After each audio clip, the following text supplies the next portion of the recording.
आज के व्याख्यान का विषय है शिक्षा का उद्देश्य और मूल्य शिक्षा। आज जो हमारी बातचीत होगी इसमें मैंने एक नया प्रयोग किया है। पहले मैं जब ऑनलाइन व्याख्यान देता था तो केवल कैमरे के सामने बोलता था, लेकिन इस बार मैंने यह काम किया है कि अपने पीएचडी के विद्यार्थियों को भी शामिल किया हुआ है।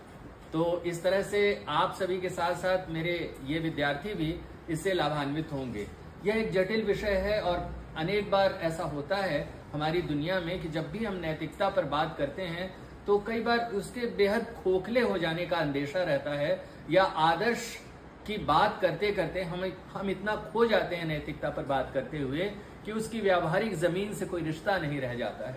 तो आज का जो मेरा व्याख्यान है उन उदाहरणों पर आधारित होगा जो उदाहरण हमारे आसपास घटित होते रहते हैं, और एक ऐसी दुनिया में जहां पर कि तमाम तरह की मुसीबतें हैं, मुश्किलें हैं और चुनौतियां लगातार बढ़ रही हैं।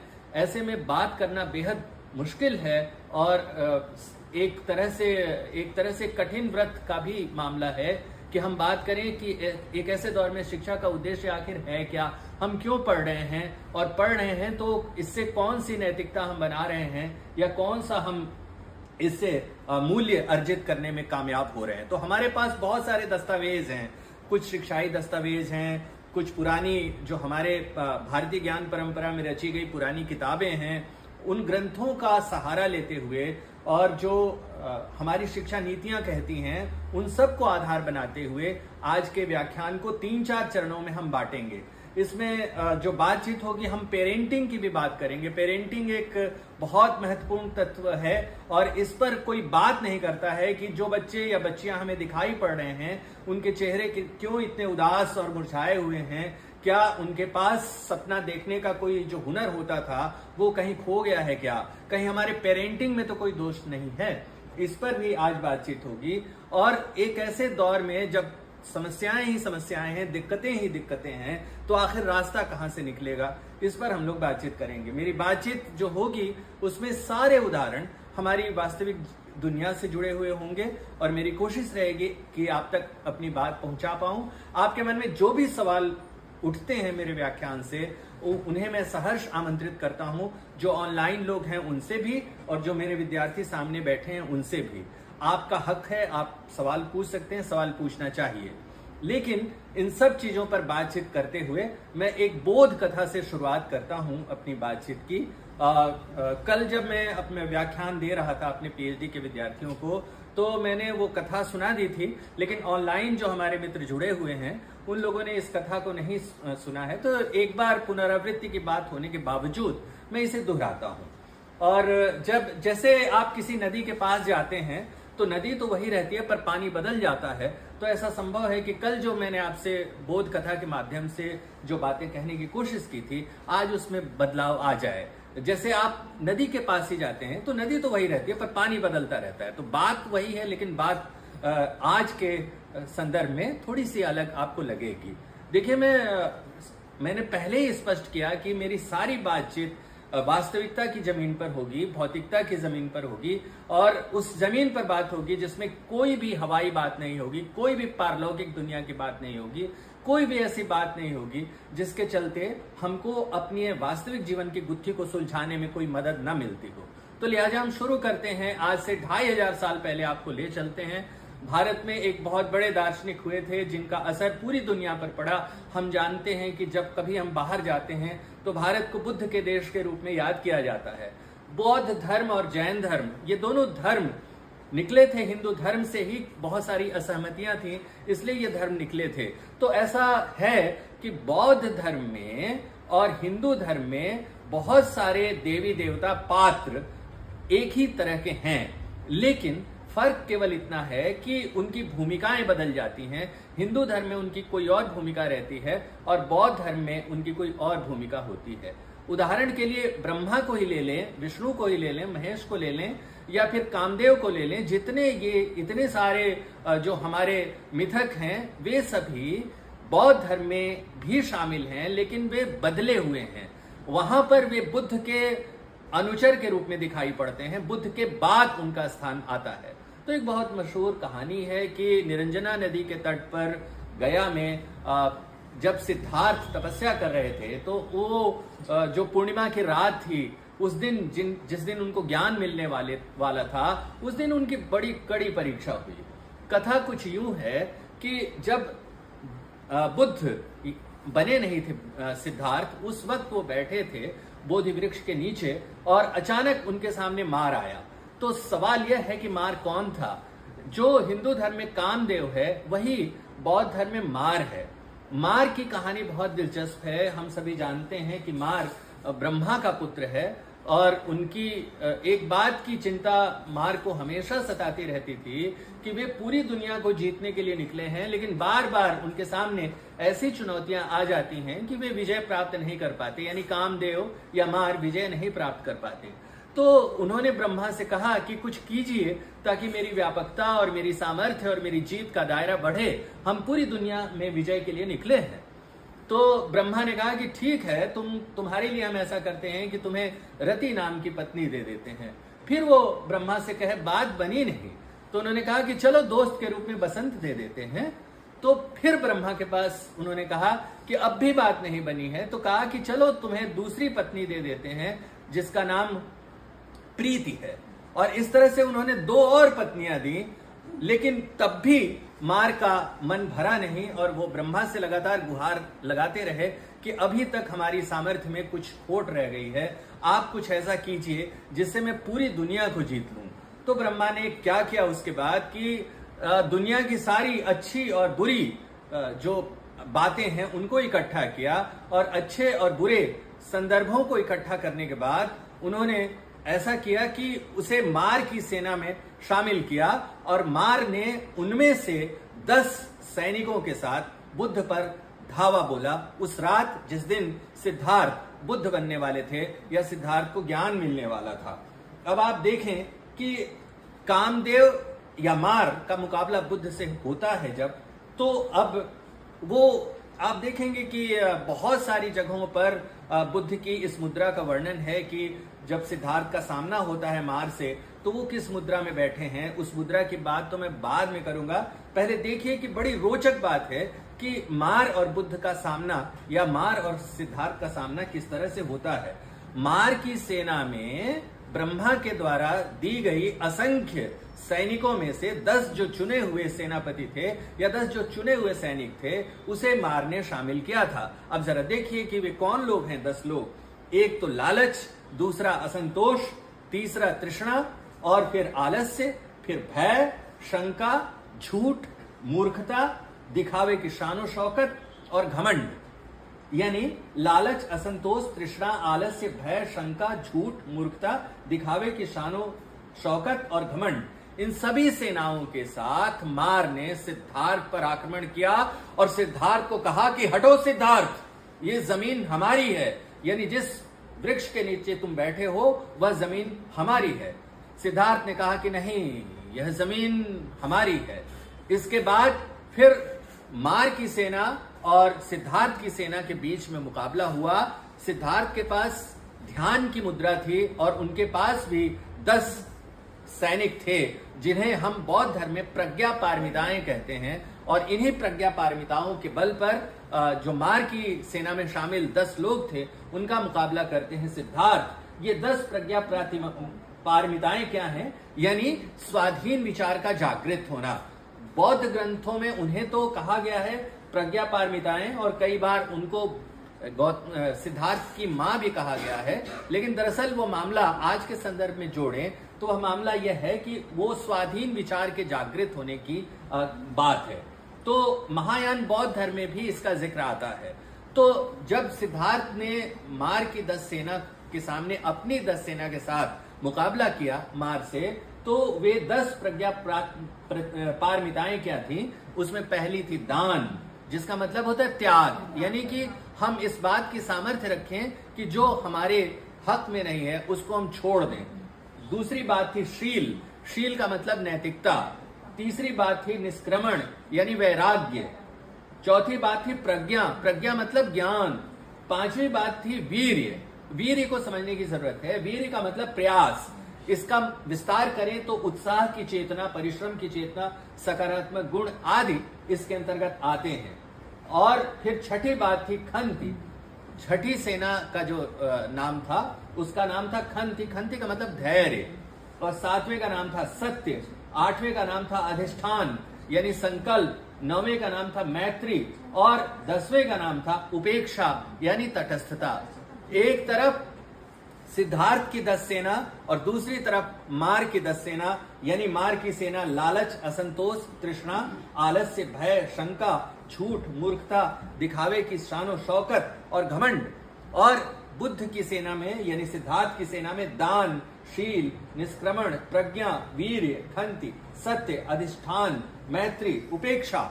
और यह मुकाबला बड़ा दिलचस्प था। इस मुकाबले के बाद मार ने हार नहीं मानी। उसने फिर कहा सिद्धार्थ से कि हटो, ये जमीन हमारी है। सिद्धार्थ ने कहा कि मुकाबला हुआ है और इसमें मैं विजयी हुआ हूं, यह जमीन हमारी है। कहते हैं कि इसके बाद मार ने फिर अंतिम पासा फेंका और मार ने कहा कि कौन गवाही देगा कि सिद्धार्थ तुम जीत गए हो। यहीं से कहानी का दिलचस्प मोड़ शुरू होता है।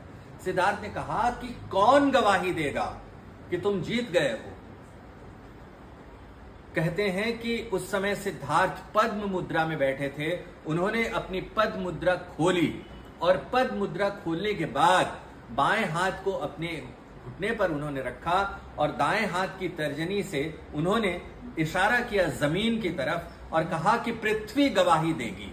उसी वक्त भयानक भूडोल हुआ और कहते हैं बौद्ध ग्रंथों के मुताबिक कि पृथ्वी प्रकट हुई और सिद्धार्थ को विजयी घोषित की। और उस दिन फिर सिद्धार्थ बन गए बुद्ध।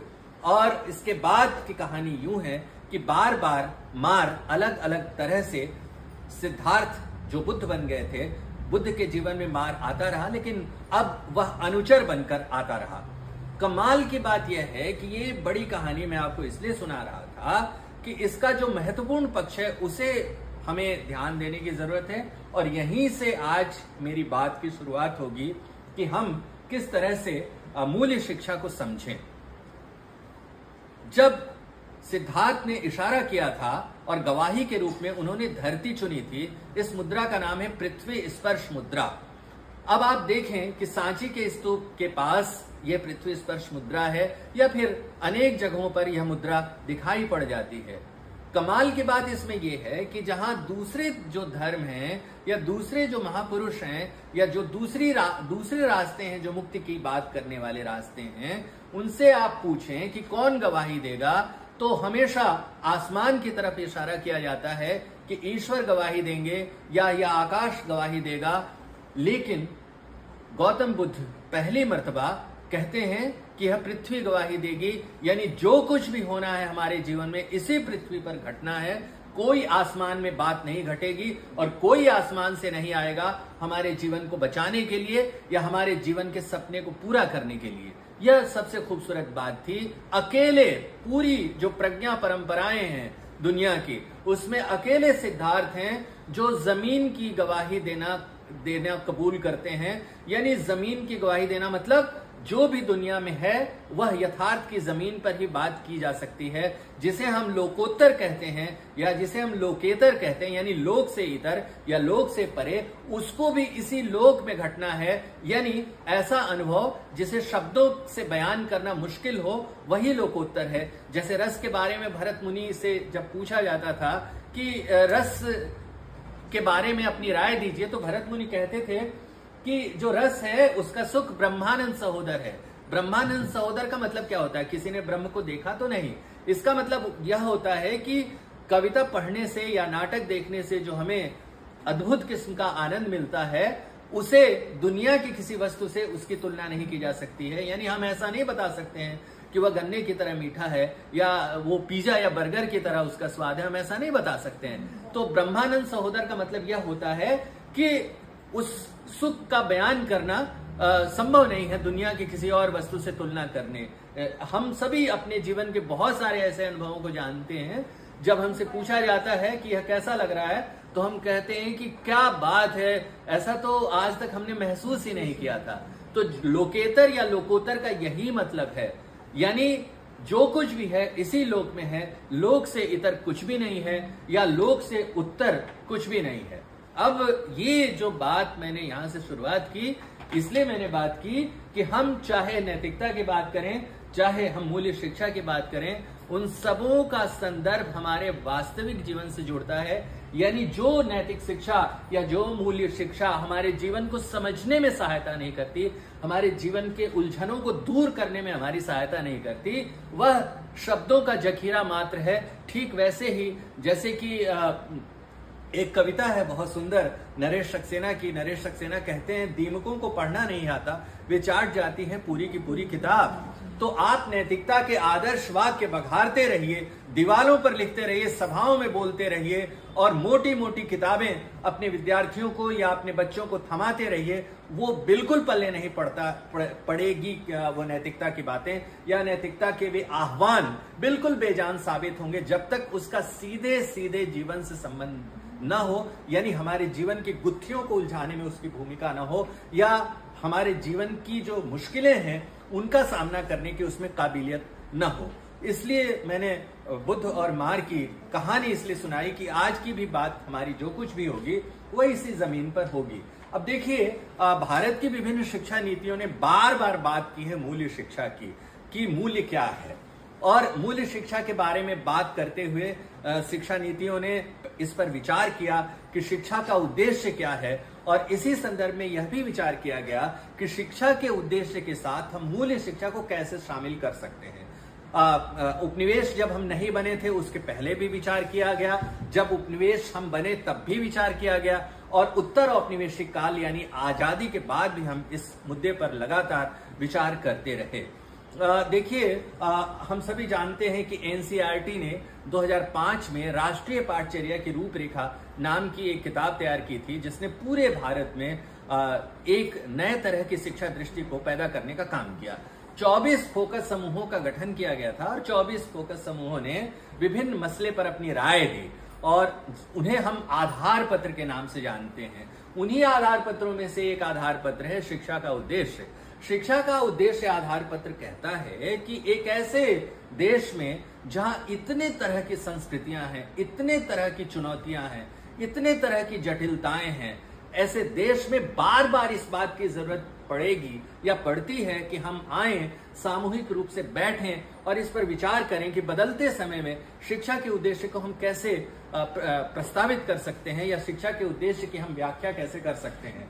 हम सभी जानते हैं कि हमारी शिक्षा व्यवस्था ने बहुत शानदार लोगों को पैदा किया, एक से बढ़कर एक डॉक्टर बने, एक से बढ़कर एक साहित्यकार बने, इंजीनियर बने।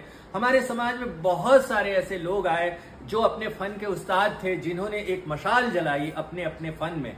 लेकिन कुछ सीमाएं भी हमें दिखाई पड़ती हैं, और उन सीमाओं की तरफ से हम आंख नहीं मूंद सकते। सीमाओं की तरफ से आंख मूंदने का मतलब होता है, जैसे राजस्थान के रेगिस्तान में जब एक आंधी आती है रेतीली, तो शुतुरमुर्ग नाम का पक्षी जो होता है वह सोचता है कि अपने चोंच को जब वो बालू में गाड़ लेता है तो उसको कुछ दिखाई नहीं पड़ता है, क्योंकि आंख भी चोंच के साथ उसका पूरा सिर आंख में गड़ जाता है, और वो सोचता है कि आंधी नहीं है अब। लेकिन होता यह है कि वो उस बालू की आंधी में वो दब कर मर जाता है। तो जब हमारे जीवन में भी चुनौतियां आती हैं, मुश्किलें आती हैं, तो दो रास्ते हैं हमारे सामने। या तो हम उनका डटकर मुकाबला करें, उनका सामना करें, या फिर यह करें कि हम उससे आंख चुराएं। यदि हम आंख चुराते हैं तो हमारा अंत सुनिश्चित है।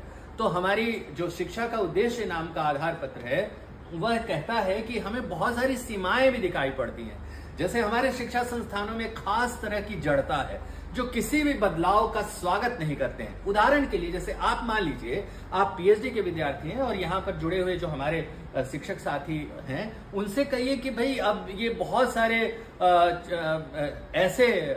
ऐसी कंप्यूटर में चीजें आ गई हैं जिनसे हम अपने शोध का परिष्कार कर सकते हैं। जैसे आर्टिफिशियल इंटेलिजेंस की हम यदि मान लीजिए बात करते हैं, तो हमारे शिक्षक समुदाय में ज्यादातर शिक्षक ऐसे होंगे जो इस बात को हतोत्साहित करेंगे और कहेंगे कि अरे इसमें कुछ भी नहीं रखा हुआ है आर्टिफिशियल इंटेलिजेंस में। लेकिन यदि आप बार बार कहेंगे तो वो कहेंगे कि फालतू बात मत कीजिए। लेकिन बहुत सारे ऐसे शिक्षक भी मिल जाएंगे जो इसको संजीदगी से लेंगे, उसको जानने की कोशिश करेंगे बिना जाने। इस तरह की राय देने वालों की संख्या कहीं ज्यादा है जो इस चीज को जानना चाहते हैं। इसी को हम कह सकते हैं कि हमारी जो शिक्षा संस्थाएं हैं शिक्षा देने वाली संस्थाएं, यह तो मैंने एक छोटा सा उदाहरण दिया। एक ऐसे समय में जब साहित्य पढ़ाया जाता था, तो उस वक्त मान लीजिए कि पाठ्यक्रम में एक ऐसी कविता शामिल की गई जो तुकांत कविता नहीं है, तो उस वक्त के अध्यापक क्या कह रहे थे? उस वक्त के अध्यापक कह रहे थे कि ये भी कोई कविता हुई? एक हमारे जमाने में कविता लिखी जाती थी और वो तुरंत कोई तुकांत कविता उद्धृत कर देते थे, या फिर कोई ऐसी लयात्मक कविता उद्धृत करते थे जो गेयता से संपन्न थी।